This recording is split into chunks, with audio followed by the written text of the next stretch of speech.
자, 감사하는 사람들은 어떻게 살아나는가? 어제 우리는 주목하는 삶을 살아내야 한다, 이런 말씀을 함께 나누었습니다. 어저께 말씀을 함께 나누고 나서 이제 한 분에게서 저에게 연락이 왔는데 그런 말씀을 하셨어요. 목사님, 그동안 사실 생각해보니까 제 입술의 고백 가운데 하나님께서 원하는 고백보다는 어쩌면 저 스스로가 유대인처럼 수근수근 되는 자요, 그리고 유대인처럼 악감을 품게 하는 언어를 가졌던 것 같습니다. 근데 제가 그 고백을 딱 듣는데 얼마나 큰 은혜가 있었는지 몰라요. 지금부터 한 5년 반 정도의 일입니다. 제가 처음 이 교회에 와서 말씀을 선포했을 때 한 권사님께서 이제 교회를 떠나겠다고 말씀하신 분이 있으셨어요. 그래서 제가 왜 교회를 떠나느냐고 이렇게 얘기했더니 목사님이 저한테 이야기하는 것 때문에 제가 교회를 떠나겠다고 얘기를 하시는 거예요. 그래서 제가 깜짝 놀라서 전 잘하는 게 있습니다. 뭐냐면 걷는 걸 되게 좋아합니다. 그래서 제가 그래요? 그럼 교회를 떠나기 전에 왜 그런지를 한번 들어보시자고, 그 당시는 저희가 구산동에 있었어요. 구산 초등학교를 혹시 모르시죠? 네, 구산동에 있는 초등학교인데 그 초등학교 앞에 있었는데 그쪽에다 이렇게 쭉 걷는 거예요. 그랬더니 이야기인즉슨 제가 온 지 한 3개월 정도, 한 4개월 정도 됐을 때로 기억하는데요. 그때 이분이 어떤 말에 대한 부분이 있었는데 그 전주의 설교가 말에 대한 설교였었어요. 근데 이분은 그분이 했던 말을 제가 듣고 얘기를 했다고 생각을 하신 거예요. 그러면서 목사님이 지난주에 그 말씀 하는 게 저를 두고 하신 말씀이잖아요, 이렇게 얘기하시더라고요. 근데 두 가지가 있어서 저에겐 감사했습니다. 하나는 그 말씀이 한 귀로 듣고 한 귀로 흘려주신 것이 아니라 그분에게 찔림이 되었다는 것이 감사했고, 그리고 두 번째는 그 이야기를 저한테 하지 않았다면 그냥 상처로 끝났을 텐데 근데 이분이 저에게 그 얘기를 해준 것이 너무 감사했어요. 근데 지금도 저희 교회가 큐티책을 내고 있지만 그 당시에도 큐티책을 만들 때입니다. 제가 그랬어요. 목사님, 혹시 이 큐티책을 보셨어요? 했더니 아직 안 봤대요. 한번 잘 보세요. 이 책은 한 달 전에 나오는 거예요. 이 책은 한 달 전에 나오기 때문에 뭐 그 책에 있는 내용이, 그 책에 있는 언어에 대한 내용이 뭐 지난주에 한 것이 이미 한 달 전에 나온 거기 때문에 이 내용은 권사님을 위해서 쓰여진 말씀이 아니라 하나님이 우리 가운데 주신 말씀이고, 그리고 그 말씀이 오늘 권사님에게 찔림이 된 거예요. 근데 그분이 너무 좋아하시는 거예요. 목사님, 그 얘기 못 들으셨어요? 못 듣죠. 목사가 모든 걸 다 듣는 사람들은 그걸 뭘 듣겠습니까? 지금도 저희 교회에서 너무나도 열심히 봉사하고 사역하시는 분이십니다. 여러분, 우리가 주목해야 합니다. 무엇에 주목하냐면 말씀에 주목하셔야 돼요. 말씀을 듣고 나서 그 말씀이 누구한테 하는 말씀일까를 찾는 게 아니라 나한테 주는 말씀이라는 은혜가 있어야 합니다. 그러면 말씀을 들을 때마다 막 굉장히 기대가 되고 소망이 생기는 거죠. 왜냐하면 오늘은 찔리는 말씀이 우리 가운데 오지만 내일은 위로의 말씀이 우리 가운데 오실 것이고, 오늘 우리 가운데 위로에 있는 말씀으로 끝나는 것이 아니라 내일은 우리의 삶을 다시 한번 되돌아봐야 한다는 말씀이 선포될 거거든요. 근데 우리는 말씀을 들을 때 내에 대한 말씀이 아니라 다른 사람을 자꾸 보잖아요. 이 말씀은 김 집사가 들어야 되는데, 이 말씀은 박 권사가 들어야 되는데. 여러분, 우리의 마음에 그런 마음이 아니에요. 여러분, 주목하는 삶을 살아낸다는 것은 뭐냐면 말씀이 나를 향해 있다는 그 주목의 삶을 살아가야 한다는 겁니다. 그리고 오늘 두 번째 시간으로는 바로 확신으로 살아내야 한다는 겁니다. 그리고 말씀에 대한 찔림이 있게 되면요, 확신이 생겨요. 하나님이 내게 주신 말씀이라는 확신이 생기면, 그러면 성경에 나와 있는 위대한 인물들의 위대한 특징들과 위대한 사람들이 내 삶이 될 수 있다는 거죠. 여러분, 그 확신을 가지고 말씀을 듣지 않으면 의미가 없어요. 어제 제가 강의를 하는데 거기에서 이 심리학을 전공하신 분과 잠깐 만나서 이렇게 한 얘기가 있었어요. 조종을 하는 거 같은데. 근데 그분이 그런 얘기를 하시는 거예요. 사람들에게 이야기를 전할 때 약 7%의 의견들을 받아들인다는 겁니다. 그러니까 10가지 얘기를 하면 그 중에서 한 가지도 받아들이지 않는다는 거죠. 그리고 기억나는 것은 몇 프로냐? 20%가 안 된다는 거예요. 그러니까는 어떤 사람이 제가 만약에 100분의 시간을 얘기하면 그 중에서 약 한 20분 정도만 기억이 난다는 겁니다. 그것도 어떻게 기억이 나냐면 내가 듣고 싶은 대로 기억이 난다는 거예요. 내가 하고 싶은 말, 내가 듣고 싶은 말만이 20%가 기억이 난다는 거죠. 자, 오늘 우리 가운데 있어서 확신으로 살아내는 게 그래서 어려운 겁니다. 하나님이 우리 가운데 선포되는 말씀이 100이라면 그 중에서 20%만 우리 가운데 들린다는 거예요. 그리고 그 20%도 내가 듣고 싶은 이야기만을 듣는다는 겁니다. 여러분 이것이 심리학에서 이야기하는 통계적인 이야기입니다. 그러나 저는 그 이야기를 전적으로 신뢰하지 않습니다. 만약 우리가 하나님의 말씀을 전적으로 확신으로 받아들인다면 여러분 20%가 아니라 100%의 말씀이 우리 가운데 들릴 수 있다는 거죠. 근데 문제는 우리가 듣고 싶은 이야기만을 선별해서 듣기 때문에 말씀조차도 20%밖에 들리지 않는다는 겁니다. 1대1로 얘기를 하는 거예요. 똑같은 주제를 가지고 1대1로 똑같은 주제를 가지고 얘기하는데 시간이 지나놓고 나서 이야기해보면 20%밖에 기억이 나지 않는다는 겁니다. 그것도 내가 듣고 싶은 이야기. 자, 우리는 내가 듣고 싶은 이야기 혹은 나의 한계와 그 다음에 나의 계획 가운데 살아가죠. 오늘 본문에 나오고 있는 이 루스드라에서 나면서부터 안진뱅이의 한계가 그건 겁니다. 자, 이 사람은 자신의 한계를 이미 정해놓은 거야. 나는 못 걸어. 이 한계를 정한 겁니다. 나는 나면서부터 한 번도 걸어본 적이 없어.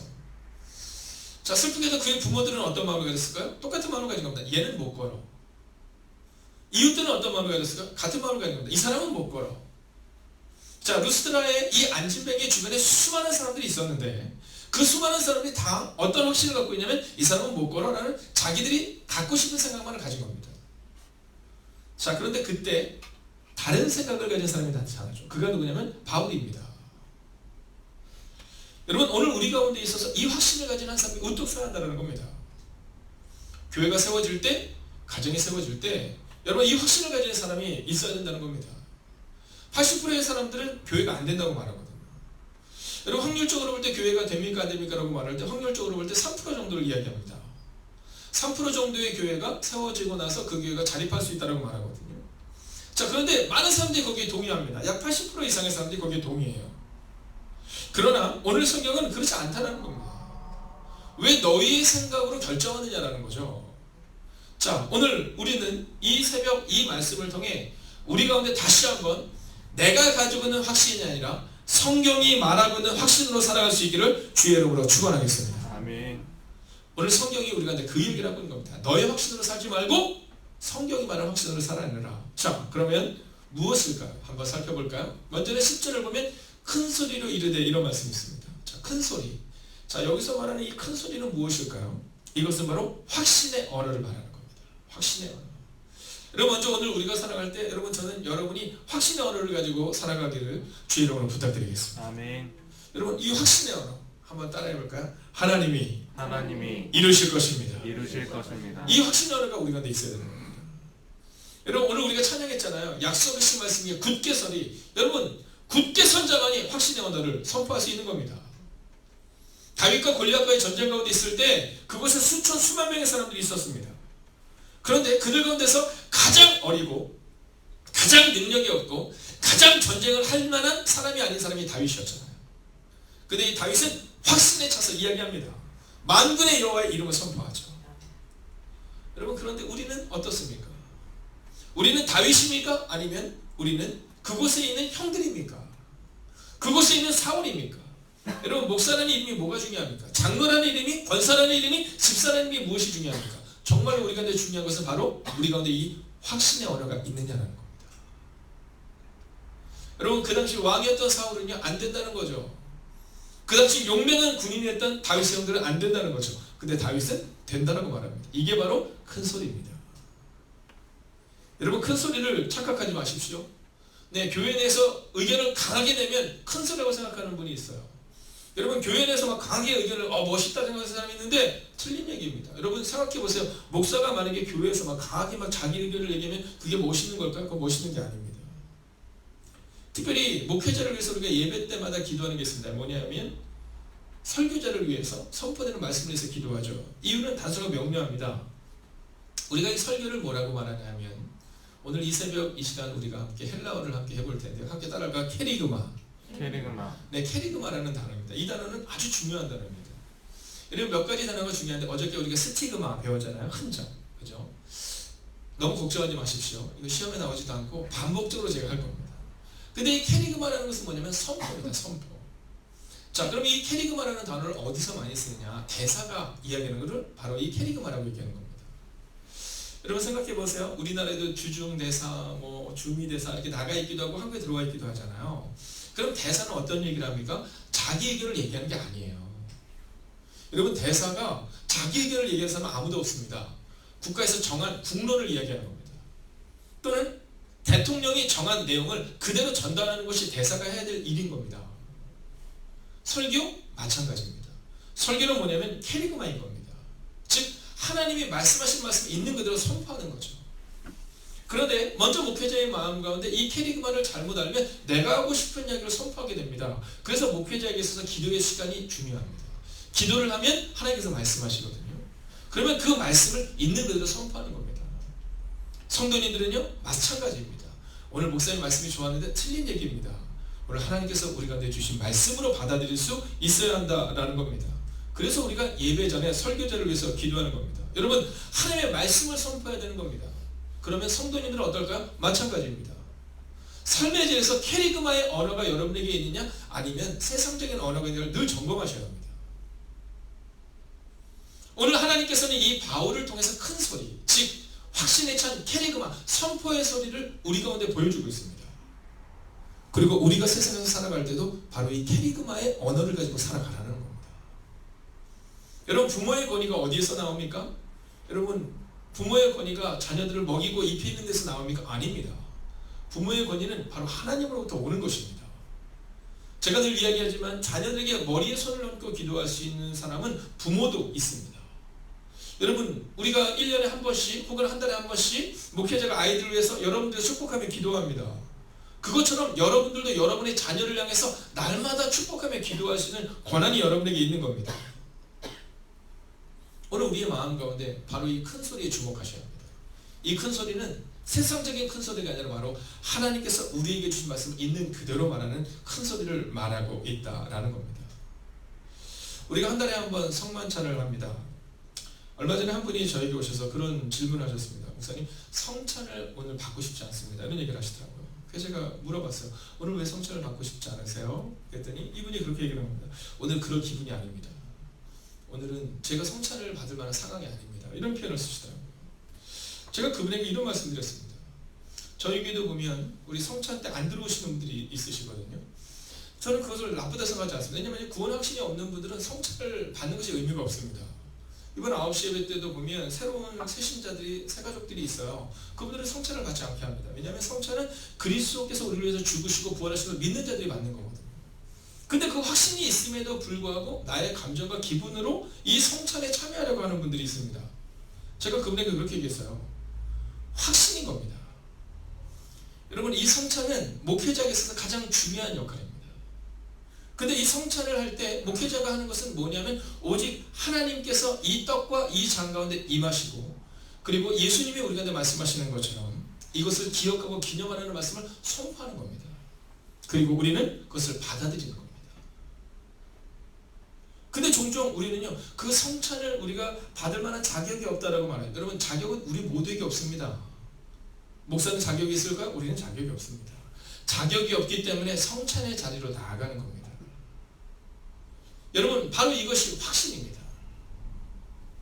이것이 바로 십자가의 은혜를 감사하는 사람들이 성찬 앞에 임하는 자세다라는 거죠. 내가 아니라 하나님을 보는 겁니다. 하나님 나는 연약하지만 하나님 나는 성찬을 받기에 부족한 것 투성이지만 나는 죄인이지만 이 떡과 이 잔이 내게 임하셔서 나를 거룩하게 하시고 내 한 달의 삶을 동행하여 주옵소서. 이 확신으로 나아가는 것이지요. 여러분 그런데 우리 가운데 이 믿음의 눈이 없으면 성찬에 참여하기가 어렵습니다. 마찬가지로 오늘 이 믿음의 눈을 가졌기에 이 큰 소리가 있을 수 있었던 겁니다. 오늘 바울은 믿음의 눈으로 딱 보았는데 그에게 일어날 만한 믿음이 있었고 하나님이 역사하신다는 확신을 가지고 있었습니다. 그래서 그에게 일어서라 이렇게 말한 겁니다. 다른 사람들은 한 번도 보지도 못했고 생각도 못했습니다. 그래서 그들은 이 앉은 자는 영원히 못 일어나 이렇게 말했는데 바울은 일어나라 이렇게 말한 겁니다. 이번 성찬회 예배를 끝나고 났는데 예배가 끝났는데 사실 저는 이번 주에 그런 아직 완전히 회복이 되지 않아서 말씀을 되게 주목해서 봤어요.